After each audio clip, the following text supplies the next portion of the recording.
संघीय शासन प्रणालीमा राजस्व अधिकारको बाँडफाँडको बारेमा हामी आज चर्चा गर्छौँ। यसमा हाम्रो सिकाइका उद्देश्यहरूमा राजस्व र राजस्व अधिकारको परिचय, राजस्व अधिकारका सिद्धान्तहरू, राजस्व अधिकारका आधारहरू, राजस्व अधिकारको संवैधानिक व्यवस्था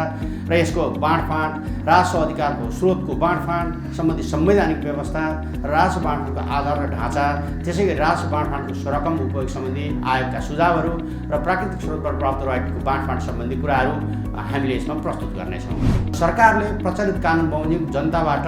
प्रत्यक्ष वा अप्रत्यक्ष रूपमा गैर करका रूपमा उठाउने रकमलाई नै हामीले राजस्व भन्दछौँ, जसमा जनताले सरकारलाई अनिवार्य योगदान गर्नुपर्ने दायित्व, सरकारको आम्दानीको सबैभन्दा महत्त्वपूर्ण स्रोत जस्तै यसको आयकर, मूल्यवृद्धि कर, भन्सार महसुल, घर बहाल कर, मालपोत, सेवा शुल्क, पर्यटन दस्तुर र रोयल्टी लाभांश आदिलाई हामीले राजस्व भन्दछौँ। अब राजस्वको सम्बन्धमा वित्तीय सङ्घीयताको हिसाबले हेर्दा तीन तहका सरकार, स्थानीय सरकार, सङ्घीय सरकार र प्रदेश सरकार, तीनैवटा सरकारको कार्यजिम्मेवारीभित्र राजस्व परेको हुन्छ र यसमा चाहिँ राजस्व भनेको कार्यजिम्मेवारी पुरा गर्न आवश्यक पर्ने स्रोत उपलब्ध गराउने हो र यस्तो स्रोतमा कर र गैर करका लगाउने अधिकार दिइन्छ। त्यसैगरी तहगत सरकारहरू बीच राजस्व उठाउने अधिकार, राजस्वको स्रोत र यसको आधारको बाँडफाँडलाई बुझिन्छ भने राजस्व सङ्कलन सम्बन्धी प्रशासनिक प्रबन्ध र सहकारीका कुराहरू यसले समेट्छ। यसका सिद्धान्तहरूको बारेमा कुरा गर्दा आन्तरिक साझा बजारको दक्षता सम्बन्धी सिद्धान्त एउटा छ, जहाँ चाहिँ सङ्घ, प्रदेश र स्थानीय तहको सबैलाई कति दक्ष रूपमा बजार सञ्चालन हुने र बजारबाट राजस्व असुल गर्न सकिन्छ भन्ने कुरो हेरिन्छ भने यसले चाहिँ राष्ट्रिय रूपमा इक्विटी सिर्जना गर्ने, हुनेबाट लिने र नहुनेलाई डिस्ट्रिब्युट गर्ने अथवा वितरण गर्ने समन्यायिकता स्थापित गर्ने कुरो हुन्छ। त्यस्तै यसले चाहिँ प्रशासनिक खर्च पुरा गर्नुपर्ने र आफ्नो प्रशासनिक खर्च आफैले परिचालन गरेको राजस्वबाट उठाउनु पर्ने भन्ने सिद्धान्त हुन्छ। त्यस्तै चाहिँ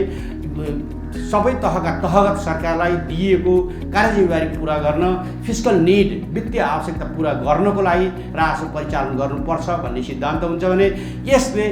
डाइभर्सिटी, हाम्रो जस्तो मुलुक जहाँ चाहिँ भूगोलको हिसाबले, जनताको हिसाबले र यसको परिवेशको हिसाबले पनि विविध छ, त्यस्तो विविधतालाई सम्बोधन गर्न, हुनेबाट लिने र नहुनेबाट लाई चाहिँ पुनर्वितरण गर्ने हिसाबले विविधताको सिद्धान्त यसमा लागू हुन्छ भनेदेखि आफूले कमाएको पैसा खर्च गर्नमा मितव्ययी सिद्धान्त अपनाउनु पर्छ, जहाँ चाहिँ आफ्नो अपनत्व, स्वामित्व बढी हुन्छ। त्यसैले मितव्ययिताको सिद्धान्त पनि यसमा लागू हुन्छ भने यसमा चाहिँ उत्पादकत्व कसरी वृद्धि गर्न सकिन्छ भन्ने हिसाबले हेरिन्छ, जसमा चाहिँ उत्पादक वृद्धिको कुरो पनि सँगै आउँछ। राजस्वका कुरा त गऱ्यौँ, तर केबाट उठ्ने भन्ने कुरोमा पनि हामीले छलफल गर्नुपर्छ। त्यस हिसाबले हेर्दा आर्थिक स्थायित्व कायम गर्न, पुनर्वितरण सम्बन्धी करारहरू सङ्घका अधिकार क्षेत्रभित्र पर्छन्, जहाँ चाहिँ कहीँ मुलुकको विविधताको कारणले गर्दा हुने र नहुने एकै ठाउँ बस्दैनन्, स्रोत साधन एकै ठाउँ पाइँदैन र कतिपय बजारसँग लिङ्केज नहुने हुनाले त्यो राजस्व असुल गर्न नसक्ने यस्तो किसिमको जटिल राजस्वको परिस्थितिलाई सङ्घीय सरकारको अधिकारको क्षेत्रभित्र रहन्छ। तर चलायमान प्रकृतिका करारहरू पनि सङ्घ क्षेत्रका अधिकारभित्र पर्छन्, जसले गर्दा त्यसको स्रोतको आधार नै एक ठाउँबाट अर्को ठाउँमा चलायमान हुँदा पनि त्यसले कर छली गर्न सक्दैन। त्यस्तै एउटै वस्तुको अवस्था र प्रकृतिको अनुसार फरक करार हुने अवस्था पनि सङ्घको सरकारको अधिकार क्षेत्रभित्र रहन्छ। त्यस्ता कुराहरूमा एउटा व्यवसायमा कर लाग्छ, त्यही व्यवसायले कारोबार गर्दा मूल्यवृद्धि कर लाग्छ भने, नाफा कमाउँदा आयकर लाग्छ, सम्पत्ति जोड्यो भने सम्पत्ति कर लाग्छ र त्यसको बिक्रीमा गर्दा पुँजीगत आयकर लाग्छ। यी सबै एउटै बेसमा, एउटै आधारमा कर लाग्ने भएको हुनाले ती करहरू छली गर्न नसकोस् भन्ने हिसाबले सङ्घीय सरकारको दायित्वभित्र रहन्छ र कम चलायमान अचल प्रकृतिका करारहरू तल्लो तहका सरकार अथवा सब नेसनल गभर्मेन्ट, प्रदेश र स्थानीय सरकारकोमा निहित रहन्छ। यस्ता हामीले उदाहरणको लागि सम्पत्ति करको रूपमा लिन सक्छौँ। शुल्क तथा सेवा शुल्क, दण्ड जरिवाना र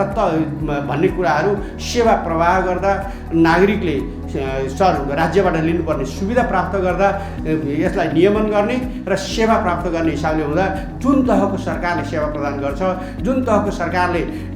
चाहिँ नियमन गर्ने अधिकार प्राप्त गरे हुन्छ, त्यही तहको सरकारलाई बुझाउनु पर्ने हुनाले यो तिनै तहको सरकारमा अधिकार क्षेत्रभित्र रहने गर्छ। नेपालको संविधानले यसरी हामी वित्तीय संहिता आइसकेपछि 2072 सालमा आएको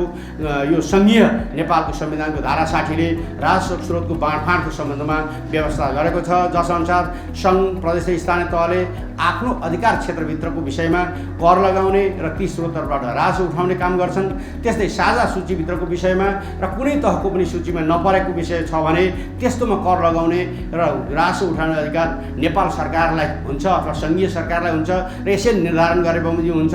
त्यस्तै चाहिँ धारा 57ले तहगत सरकार भन्नाले सङ्घ सरकार, प्रदेश सरकार र स्थानीय सरकारको राजस्व अधिकार अन्तर्गत रहने के कस्ता स्रोतहरू रहन्छन् भन्ने कुराको व्यवस्था गरेको छ र यो चाहिँ अनुसूचीमा छ। अनुसूचीको कुरा गर्दा सङ्घ सरकारभित्र संस्थागत आयकर, व्यक्तिगत आयकर, पारिश्रमिक कर, भन्सार महसुल, अन्तःशुल्क, मूल्यवृद्धि कर लागू छ भने प्रदेश सरकारलाई कृषि आयमा कर, घर जग्गा रजिस्ट्रेसन शुल्क, सवारी साधन कर, मनोरञ्जन कर र विज्ञापन कर कुरो उठाउँछ। त्यस्तै स्थानीय तहको सरकारले स्थानीय तहभित्र गाउँपालिका र नगरपालिका हुन्छन्। यहाँ चाहिँ भूमि कर, मालपोत, सम्पत्ति कर, घरबहाल कर, व्यवसाय कर, घर जग्गा रजिस्ट्रेसन शुल्क, सवारी साधन कर, मनोरञ्जन कर, विज्ञापन कर असुल गर्छन्। र गैरकर क्षेत्रभित्र हेर्ने हो भने सङ्घीय सरकारको अधिकार क्षेत्रभित्र राहदानी शुल्क, भिसा शुल्क, जुवा, चिट्ठा र क्यासिनो सञ्चालन गर्दा लिइने शुल्क,